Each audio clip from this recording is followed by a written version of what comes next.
Hey, this is Ryan Just a little video here about how to tune your guitar. And this same technique will work for basically any stringed instrument, guitar, mandolin, banjo, bass, even a violin. Anything that has strings that are using tension to get a pitch. So, a couple of things to kind of explain before we get into how to do it. So for our guitar, we have 6 strings. We have our fretboard here with our frets and our tuners. These are used to tune the instrument. So if you tighten the string, the pitch goes up. If you loosen a string, the pitch goes down. And that's what we're utilizing to tune our instrument. So I'm just gonna randomly kind of detune. Some of them all go up, some of them all go down. So let's say you come upon your guitar, you haven't played it in a while, and you find it's totally out of tune. So that can be a little scary. How do I get it back? What do I do? This is everything you're gonna need to know. And feel free to refer back to this video as you're learning how to tune your instrument if you forget things. I'll try to put it all in here. So the first thing we need to know is what note the strings are trying, what we want to get them to be at. So in what we call standard tuning, we have specific notes that each string is always tuned to. And there's a little memory item to get you to remember that we say, eat a darn good breakfast every day. E-A-D-G-B-E. Eat a darn good breakfast every day. So this is supposed to be an E, an A, a D, a G, a B, and an E. And if we can remember that, that's a great starting point of where we're supposed to be. Second thing we need is a tuner. So I've laid out some tuners here. This is a Polytune. It's a pedal tuner. I have a Boss TU3 here. That's a classic. I've used that forever. We have these little clip-on tuners. Some people like to use these. They're good for acoustic instruments. You can kind of just stick them on and take them to the park or anywhere.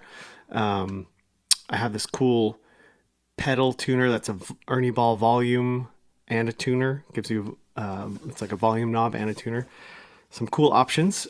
This is an acoustic guitar which has a pickup in it. So I'm actually plugged in to this Boss tuner that you'll be able to see on the display there. And basically all tuners work the same way. They'll have some kind of needle, and it's going to be, when you play the note, it's going to register the note, and it's going to tell you up top usually what the nearest note that you are at, what that string is at, and whether you are to the left or the right of the center indicates whether you're sharp or flat. You want to get it in the center. So let's define those terms. Sharp. If, let's say you're trying to play an E and it's showing the needle to the right side, that means you're higher than an E and we want to bring it down. So that means you're sharp. If you're sharp, that means you're above the intended note, and we want to loosen the string to lower the tension and bring the note down to E. And let's say you're to the left. If your needle's to the left, that means you're flat, which means you are below the note that you want to get to. So if it's E again, and you're to the left, you want to tighten the string till it's right in the center to get to E. So let's talk a little bit about what to do with the information the tuner gives you. So let's just say I play this string. So it's kind of, it's so sharp that it's almost an F, it's telling me. So I am above my E, and I want to bring it down to E, because remember, eat a darn good breakfast every day. This string is supposed to be an E. So what I need to do is loosen the string. So I'm going to just play it and just keep playing it as I'm loosening the string.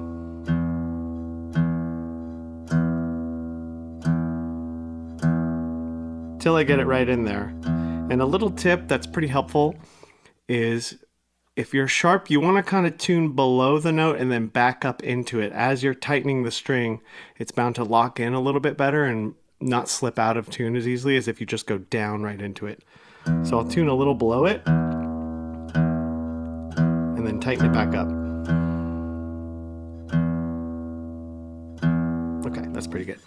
So our next string is supposed to be A. So let's play the next string. Okay, that's saying G sharp. So what do you do with that? G sharp. How do you know? Am I supposed to go up or am I supposed to go down? Well, that's when a little bit of music theory helps, a little bit of knowledge about what are the notes and what's the order that they go in. So if you see a G sharp, that little dot on the tuner indicates a sharp. So you need to know, which direction do I go? Do I need to go up to get to A, or do I need to go down to get to A? So it's helpful to imagine like a piano keyboard, and a piano keyboard has 12 different notes that repeat. So it's a block of the same exact 12 notes where you'll have 3 black keys and then 2 black keys and then 3 black keys and then 2 black keys. That chunk of 12 notes is all the notes that we use in our Western music. So the kind of easiest way to think about it is it kind of goes in alphabetical order. So like on a piano, if you started on C, middle C, that's what a lot of people learn on. The next note up from that is going to be C sharp. That's the black key. And then it's going to be D. And then it's going to be D sharp. And then E. And then there's no sharp or flat between E and F. So from E goes to F. Now think of it. We're going alphabetically. C, C sharp, D, D sharp, E, F. And there's a black key next. So that's going to be F sharp. And then after that, G, E, F, G. Then there's another black key. That's going to be G sharp. And then we start back to the beginning of the alphabet. So G is the highest letter of the alphabet that we get to. So if we're at G sharp, then we go to A. And just to continue with this all the way back till we get to C, from A, if we go up 1, you get A sharp. From A sharp, if you go up 1, you get B. And then this is the place again where there's no sharp or flat. B goes to C. So now we've gone through all 12 notes, and that just repeats forever in music. So back to our second string here. A, we're looking for an A, and it's saying G sharp. So remember, if you're thinking of that sequence of how the notes go, G sharp goes to A next if you're going up. So I'm going to tighten the string.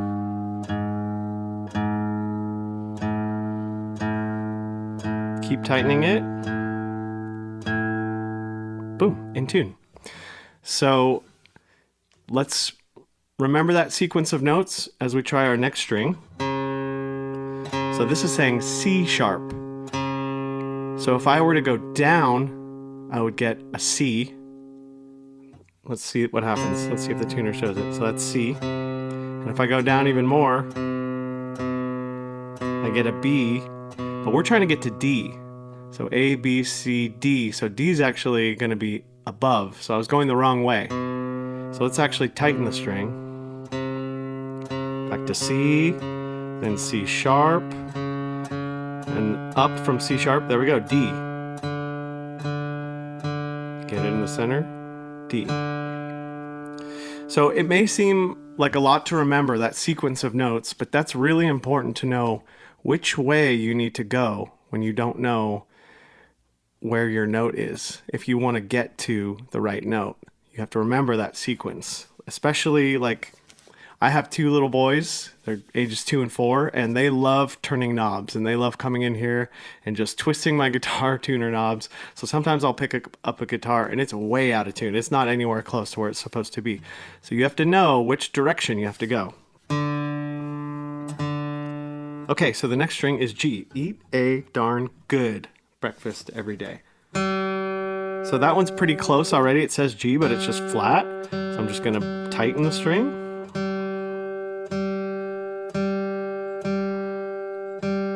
There we go. G. Okay, eat a darn good breakfast. B. Every day. Okay, now this one's saying C. And I know, because I know the sequence of the notes, that C is actually above B. A, B, C. So I need to go down to get to B.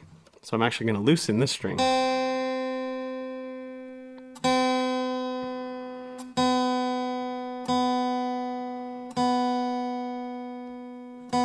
And I'll go a little bit past it and then tighten it up to really lock it in. Okay, final string. Eat a darn good breakfast every day. It's an E. So this is saying D sharp, which means I'm flat. I need to go up to E. A, B, C, D, E.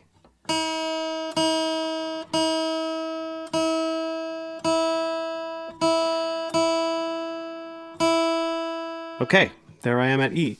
So one thing that I like to do, especially if my guitar's way out of tune like it just was, is I'll tune it finely, go through it, get each one, and then I'll go through and do it once more, because all that changing of the tension can kind of throw out the first strings, throw them out of tune that you first did.